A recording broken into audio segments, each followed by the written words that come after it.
आइए जयशंकर प्रसाद की कहानियों में एक महत्वपूर्ण कहानी आकाशदीप की चर्चा की जाए। जयशंकर प्रसाद की कहानियाँ व्यक्तिगत प्रेम और राष्ट्र प्रेम के द्वंद्व पर लिखी गई हैं और इस द्वंद्व की विशेषता यह है कि जीत तो राष्ट्र प्रेम की होती है किंतु व्यक्तिगत प्रेम भी हारता नहीं है। आकाशदीप कहानी भी इसी द्वंद्व पर आधारित है। कहानी का श्रवण करें। बंदी, क्या है, सोने दो। मुक्त होना चाहते हो? अभी नहीं, निद्रा खुलने पर। चुप रहो, फिर अवसर न मिलेगा।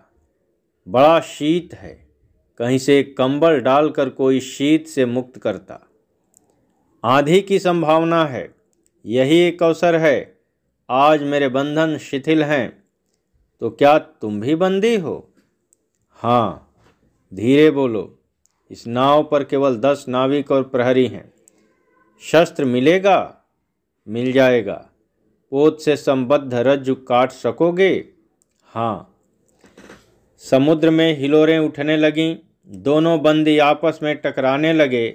पहले बंदी ने अपने को स्वतंत्र कर लिया, दूसरे का बंधन खोलने का प्रयत्न करने लगा। लहरों के धक्के एक दूसरे को स्पर्श से पुलकित कर रहे थे।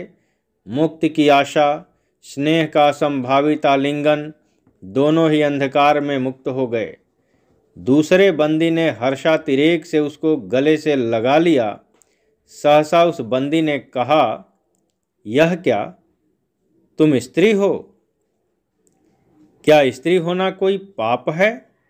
अपने को अलग करते हुए स्त्री ने कहा। शस्त्र कहाँ है? तुम्हारा नाम? चंपा। तारक खचित नीले अंबर और समुद्र के अवकाश में पवन ऊधम मचा रहा था। अंधकार से मिलकर पवन दुष्ट हो रहा था।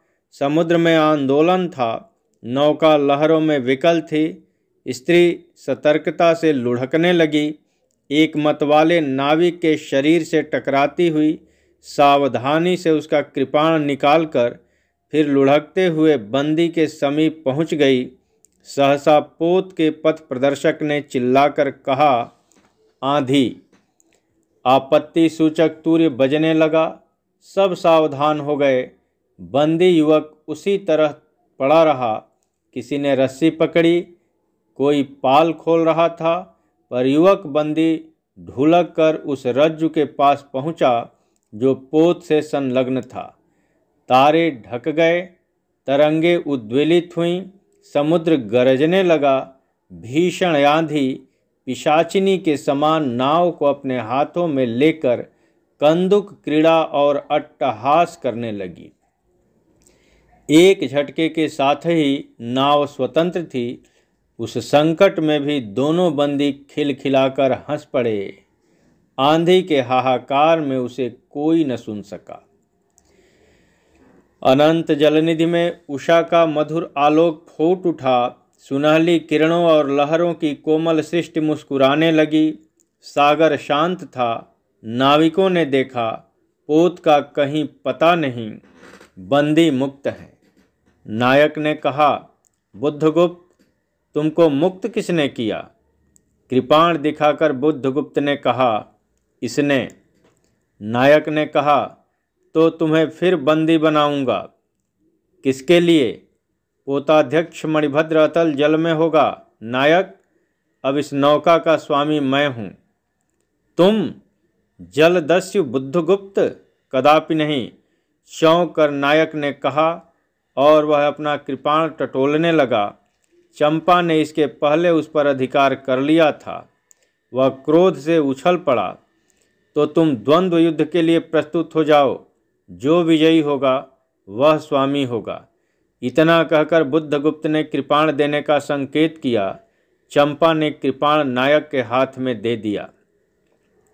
भीषण घात प्रतिघात आरंभ हुआ। दोनों कुशल, दोनों त्वरित गति वाले थे। बड़ी निपुणता से बुद्धगुप्त ने अपना कृपाण दांतों से पकड़कर अपने दोनों हाथ स्वतंत्र कर लिए। चंपा भय और विस्मय से देखने लगी। नाविक प्रसन्न हो गए, परंतु बुद्धगुप्त ने लाघव से नायक का कृपाण वाला हाथ पकड़ लिया और विकट हुंकार से दूसरा हाथ कटी में डाल उसे गिरा दिया। दूसरे ही क्षण प्रभात की किरणों में बुद्धगुप्त का विजयी कृपाण उसके हाथों में चमक उठा। नायक की कातर आंखें प्राण भिक्षा मांगने लगीं। बुद्धगुप्त ने कहा, बोलो, अब स्वीकार है कि नहीं? मैं अनुचर हूँ, वरुण देव की शपथ, मैं विश्वासघात नहीं करूँगा। बुद्धगुप्त ने उसे छोड़ दिया। चंपा ने युवक दस्यु के समीप आकर उसके क्षतों को अपनी स्निग्ध दृष्टि और कोमल करों से वेदना विहीन कर दिया। बुद्धगुप्त के सुगठित शरीर पर रक्त बिंद विजय तिलक कर रहे थे। विश्राम लेकर बुद्धगुप्त ने पूछा, हम लोग कहाँ होंगे? बाली द्वीप से बहुत दूर, संभवतः एक नवीन द्वीप के पास, जिसमें अभी हम लोगों का बहुत कम माना जाना होता है। सिंघल के वणिकों का वहाँ प्राधान्य है।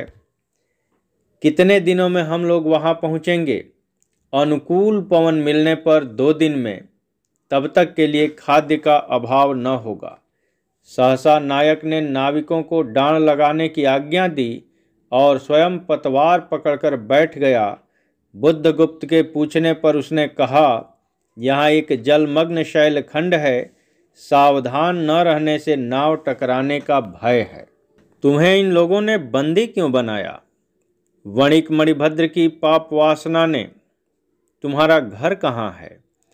जाह्नवी के तट पर। चंपा नगरी की एक क्षत्रिय बालिका हूँ। पिता इसी मणिभद्र के यहाँ प्रहरी का काम करते थे।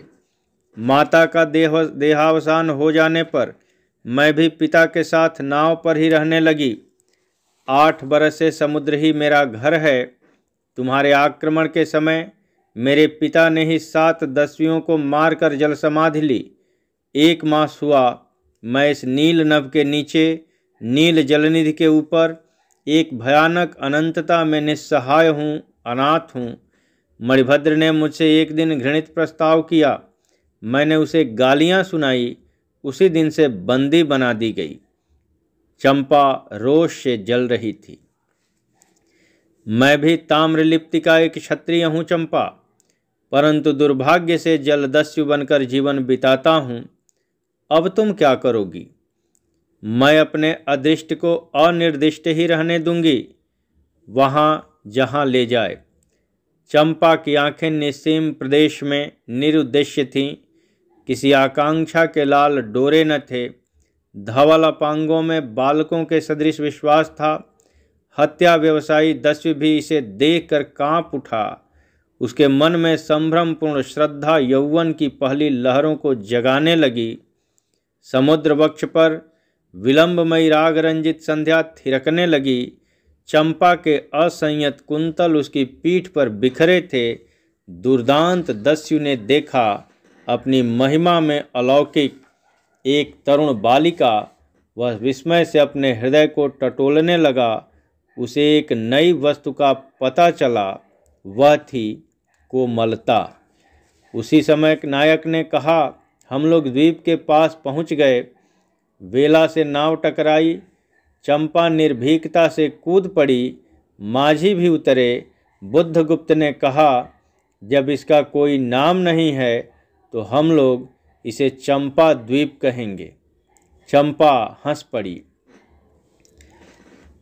5 बरस बाद शरद के धवल नक्षत्र नील गगन में झलमला रहे थे। चंद्र की उज्ज्वल विजय पर अंतरिक्ष में शरद लक्ष्मी ने आशीर्वाद के फूलों और खीलों को बिखेर दिया। चंपा के एक उच्च सौध पर बैठी हुई तरुणी चंपा दीपक जला रही थी। बड़े यत्न से अभ्रक की मंजूषा में दीपक धरकर उसने अपनी सुकुमार अंगुलियों से डोरी खींची। वह दीपाधार ऊपर चढ़ने लगा।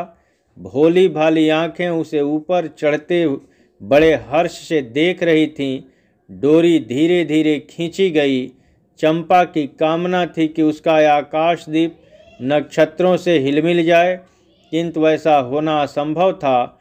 उसने आशा भरी आंखें फेर लीं।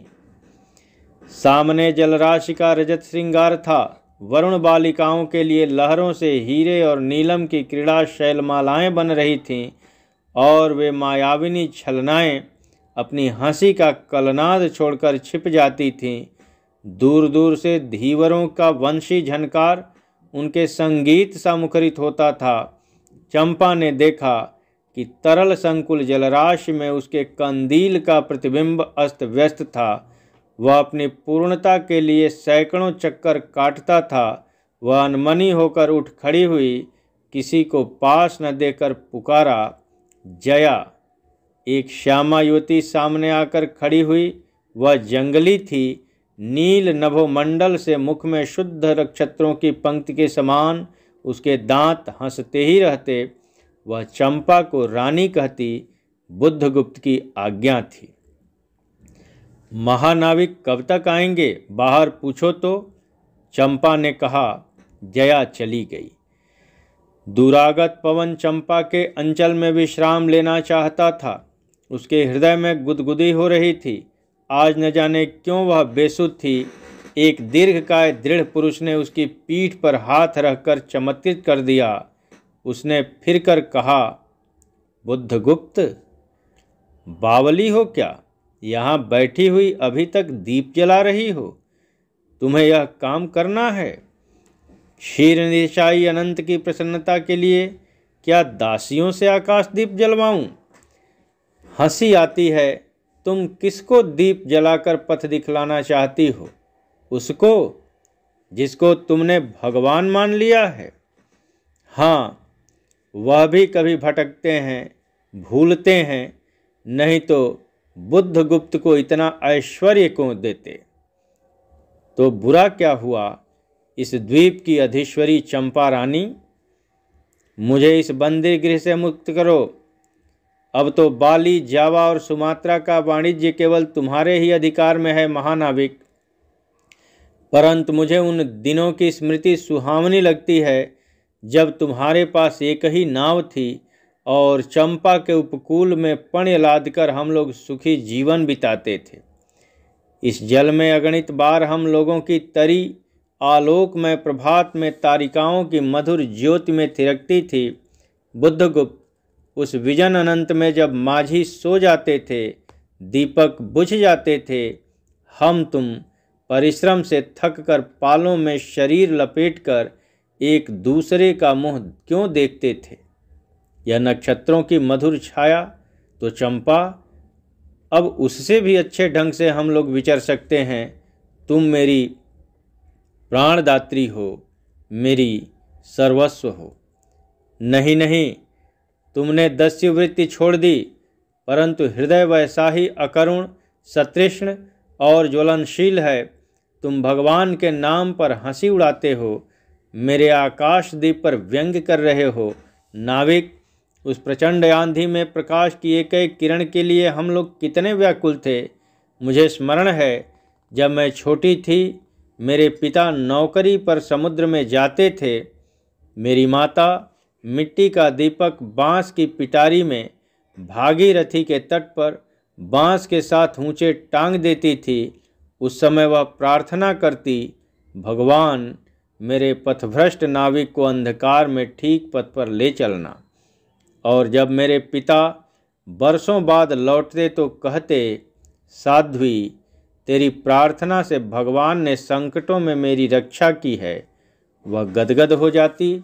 मेरी माँ, आह नाविक, यह उसी की पुण्य स्मृति है। मेरे पिता, वीर पिता की मृत्यु के निष्ठुर कारण जलदस्यु, हट जाओ। सहसा चंपा का मुख क्रोध से भीषण होकर रंग बदलने लगा। महानाविक ने कभी यह रूप न देखा था। वह ठठाकर हंस पड़ा। यह क्या चंपा, तुम अस्वस्थ हो जाओगी, सो रहो, कहता हुआ चला गया। चंपा मुट्ठी बांधे उन्मादिनी सी घूमती रही। निर्जन समुद्र के उपकूल में वेला से टकराकर लहरें बिखर जाती थीं। पश्चिम का पथिक थक गया था। उसका मुख पीला पड़ गया। अपनी शांत गंभीर हलचल में जलनिधि विचार में निमग्न था। वह जैसे प्रकाश की उन्मिलिन किरणों से विरक्त था। चंपा और जया धीरे धीरे उस तट पर आकर खड़ी हो गईं। तरंग से उठते हुए पवन ने उनके वसन को अस्त व्यस्त कर दिया। जया के संकेत से एक छोटी सी नौका आई। दोनों के उस पर बैठते ही नाविक उतर गया। जया नाव खेने लगी। चंपा मुग्ध सी समुद्र के उदास वातावरण में अपने को मिश्रित कर देना चाहती थी। इतना जल, इतनी शीतलता, हृदय की प्यास न बुझी। पी सकूंगी? नहीं। तो जैसे वेला में चोट खाकर सिंधु चिल्ला उठता है, उसी के समान रोदन करूं, या जलते हुए स्वर्ण गोलक सदृश अनंत जल में डूबकर बुझ जाऊं? चंपा के देखते देखते पीड़ा और ज्वलन से आरक्त बिंब धीरे धीरे सिंधु में चौथाई, आधा, फिर संपूर्ण विलीन हो गया। एक दीर्घ निश्वास लेकर चंपा ने मुंह फेर लिया। देखा तो महानाविक का बजरा उसके पास है। बुद्धगुप्त ने झुककर हाथ बढ़ाया। चंपा उसके सहारे बजरे पर चढ़ गई। दोनों पास पास बैठ गए। इतनी छोटी नाव पर उधर घूमना ठीक नहीं। पास ही वह जलमग्न शैलखंड है। कहीं नाव टकरा जाती या ऊपर चढ़ जाती चंपा तो अच्छा होता। बुद्धगुप्त, जल में बंदी होना कठोर प्राचीरों से तो अच्छा है। आह चंपा, तुम कितनी निर्दय हो। बुद्धगुप्त को आज्ञा देकर देखो तो वह क्या नहीं कर सकता। जो तुम्हारे लिए नए द्वीप की सृष्टि कर सकता है, नई प्रजा खोज सकता है, नए राज्य बना सकता है, उसकी परीक्षा लेकर देखो तो। कहो चंपा, वह कृपाण से अपना हृदय पिंड निकाल कर अपने हाथों अतल जल में विसर्जन कर दे। महानाविक, जिसके नाम से बाली, जावा और चंपा का आकाश गूंजता था, पवन थर्राता था, घुटनों के बल चंपा के सामने छलछलाई आंखों में से बैठा था। सामने शैलमाला की चोटी पर हरियाली में विस्तृत जलदेश में नील पिंगल संध्या, प्रकृति की सहृदय कल्पना, विश्राम की शीतल छाया स्वप्नलोक का सृजन करने लगी। उस मोहिनी के रहस्यपूर्ण नील जाल का कुहुक स्फुट हो उठा, जैसे मदिरा से सारा अंतरिक्ष सिक्त हो गया। सृष्टि नील कमलों में भर गई। उस सौरभ से पागल चंपा ने बुद्धगुप्त के दोनों हाथ पकड़ लिए। वहाँ एक आलिंगन हुआ, जैसे क्षितिज में आकाश और सिंधु का। किंतु परिरंभ में सहसा चैतन्य होकर चंपा ने अपनी कंचुकी से एक कृपाण निकाल लिया। बुद्धगुप्त, आज मैं अपने प्रतिशोध का कृपाण अतल जल में डुबो देती हूँ। हृदय ने छल किया, बार बार धोखा दिया। चमक कर वह कृपाण समुद्र का हृदय बेधता हुआ विलीन हो गया। तो आज से मैं विश्वास करूं, क्षमा कर दिया गया? आश्चर्य कंपित कंठ से महानाविक ने पूछा। विश्वास? कदापि नहीं बुद्धगुप्त। जब मैं अपने हृदय पर विश्वास नहीं कर सकी, उसी ने धोखा दिया, तब मैं कैसे कहूँ मैं तुम्हें घृणा करती हूँ, फिर भी तुम्हारे लिए मर सकती हूँ। अंधेर है जलदस्यु, तुम्हें प्यार करती हूँ। चंपा रो पड़ी। वह स्वप्नों की रंगीन संध्या तम से अपनी आंखें बंद करने लगी थी। दीर्घ निश्वास लेकर महानाविक ने कहा, इस जीवन की पुण्यतम घड़ी की स्मृति में एक प्रकाश गृह बनाऊंगा। चंपा, यहीं उस पहाड़ी पर संभव है कि मेरे जीवन की धुंधली संध्या उससे आलोकपूर्ण हो जाए।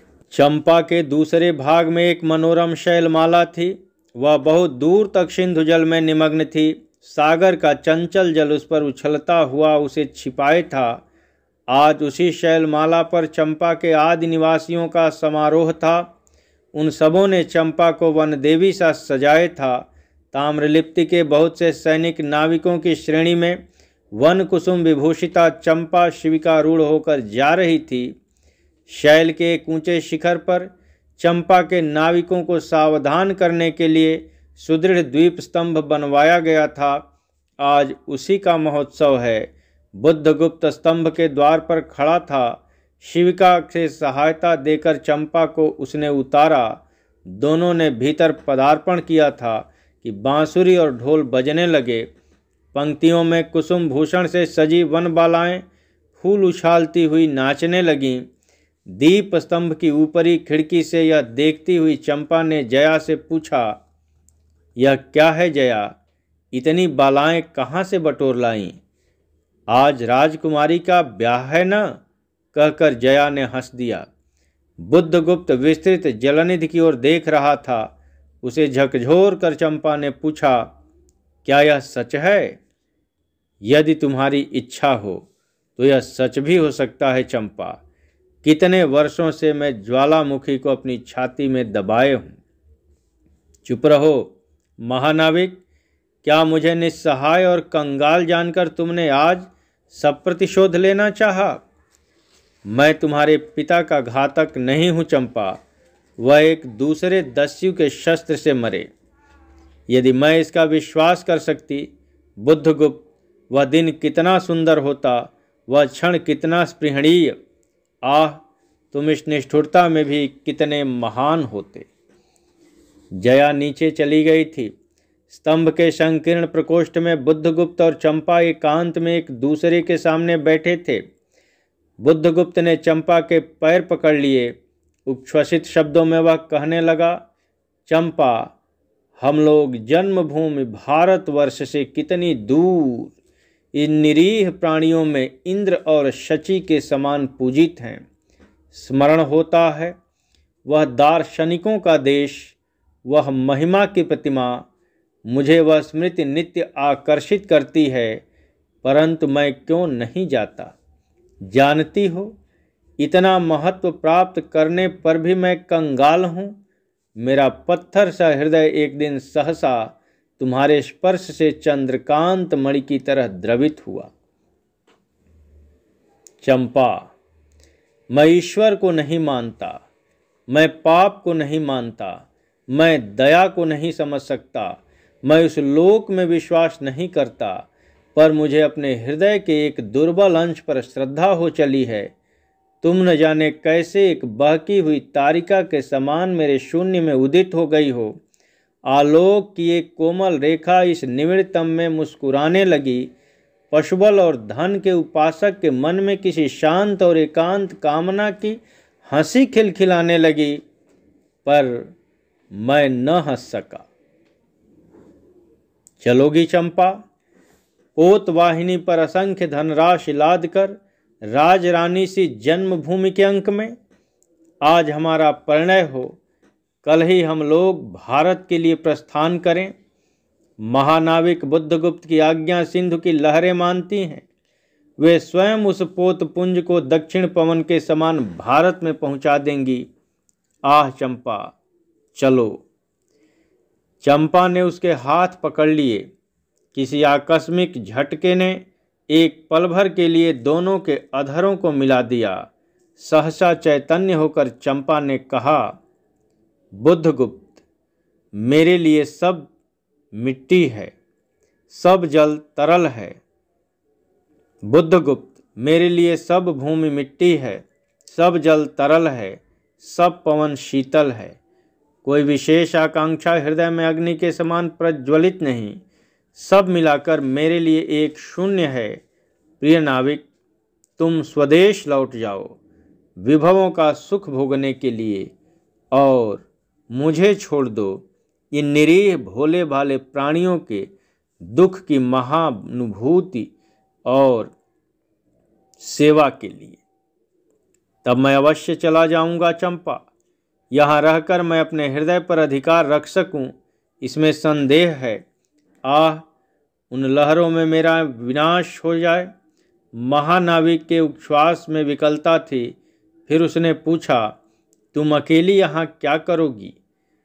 पहले विचार था कि कभी इस द्वीप स्तंभ पर से आलोक जलाकर अपने पिता की समाधि का इस जल से अन्वेषण करूंगी, किंतु देखती हूँ मुझे भी इसी में जलना होगा जैसे आकाश दीप। एक दिन स्वर्ण रहस्य के प्रभात में चंपा ने अपने द्वीप स्तंभ पर से देखा। सामुद्रिक नावों की एक श्रेणी चंपा का उपकूल छोड़कर पश्चिम की ओर महाजलव्याल के समान संतरण कर रही है। उसकी आंखों से आंसू बहने लगे। यह कितनी ही शताब्दियों पहले की कथा है। चंपा आजीवन उस द्वीप स्तंभ में आलोक जलाती रही, किंतु उसके बाद भी बहुत दिन द्वीप निवासी उस माया, ममता और स्नेह सेवा की देवी की समाधि सदृश पूजा करते थे। एक दिन काल के कठोर हाथों ने उसे भी अपनी चंचलता से गिरा दिया।